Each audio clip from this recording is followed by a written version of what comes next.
हजरत सैयदना इमाम अबू मालिक फरमाते मैं गरीब का बेटा था और मेरी 6-7 बहनें, मैं अकेला भाई था। आप फरमाते मेरे अब्बा जी फौत हो गए। मेरी अम्मी पकड़ के मुझे एक धोबी की दुकान पे ले गई, कहने लगी इसे कपड़े धोने का तरीका बता दे, ये भी एक छोटी सी लॉन्ड्री की दुकान खोल लेगा, मेरी बेटियों का पेट पालेगा। धोबी कहने लगा ठीक है, मैं 2-3 दिरहम भी दूंगा महीने के, और जब काम सीख जाएगा तो तनख्वाह बढ़ जाएगा। इमाम अबू मालिक रहमतुल्लाह अलैह फरमाते हैं मैं बहनों के लिए रोजी कमाने निकला, मैं गुर्बत के आलम में निकला, रस्ते में इमाम आजम का मदरसा था। फरमाते मैं वहां चमकते चेहरे देखता, लेकिन अपनी गुर्बत को देख के मैं आगे बढ़ जाता, परेशान होता कि मैं कैसे इल्म हासिल करूंगा। आप फरमाते इमाम साहब मुझे अक्सर देखते। एक दिन इमाम आजम बाहर निकले, मुझे खड़े हुए देखा तो करीब बुलाया, सीने से लगाया, माथा चूमा, क्या नाम है? मैंने कहा अबू मालिक मेरा नाम है। कहा तुम्हें पढ़ने का शौक है? कहा बड़ा शौक है। कहने लगे चल आजा पढ़ा कर, आजा मदरसे में पढ़ा कर। कहते मैं सारा दिन वहां पढ़ता, घर से काम करने आता, सारा दिन इमाम आजम के पास पढ़ता रहता। महीना आया तो मेरी अम्मा कहने लगी तनख्वाह लाओ। मैंने कहा अम्मी जी तनख्वाह तो वो देगा जो ड्यूटी पे जाता हो, मैं तो पढ़ने जाता हूँ।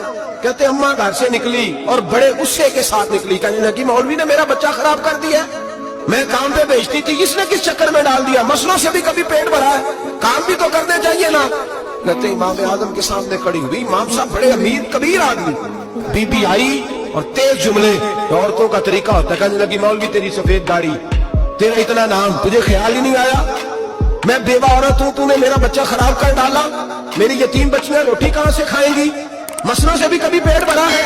कहती इतने सख्त जुमले कहे पर कुर्बान जाओ इमाम आजम सुनते रहे और मुस्कुराते रहे। कहने लगे मेरी गलती है। जब गुस्सा उतर गया तो कहने लगे अम्मा तेरा गुस्सा उतर गया है? उतर गया है। कहने लगे तेरा बेटा बड़ा नेक है, तू इसे पढ़ने दे। कहने लगे चुप कर दे मौलवी, ये पढ़ेगा तो मैं रोटी कहाँ से खाऊंगी। इमाम साहब कहने लगे मुझे बताएगी तेरे घर का खर्चा कितना है? कितना है? कहने लगी 40 दिरहम है। और अम्मा कहती मैंने जानबूझ के ज्यादा बताए, मैंने कहा 40 दिरहम खर्चा है, तू देगा? तो कहते इमाम आजम कहने लगे अम्मा तुझे लेने नहीं आना पड़ेगा, पहली से पहले तेरे घर में पहुंच जाया करेंगे। हजरत सैयदना इमाम आजम 1 दिन नहीं, 2 दिन नहीं, 4 दिन नहीं, 5 महीने नहीं, 20 साल तक इमाम अबू मालिक के घर में खर्चा देते रहे, वो पढ़ते रहे। अम्मा कहने लगी तू मेरे बेटे को लगा तो लिया है तो पढ़ के बनेगा क्या? हजरत इमाम आजम फरमाने लगे बादशाहों के तख्त पर बैठकर बादशाहों के साथ खाने खाया करेगा, उनके साथ बैठ के हलवा खाएगा, वक्त आएगा तू देखेगी। कहते हैं मेरे इमाम इंतकाल कर गए, वक्त बीत गया, हारून रशीद ने मुझे बुलाया बगदाद में और कहा मैं आपको चीफ जस्टिस बनाने लगा हूँ।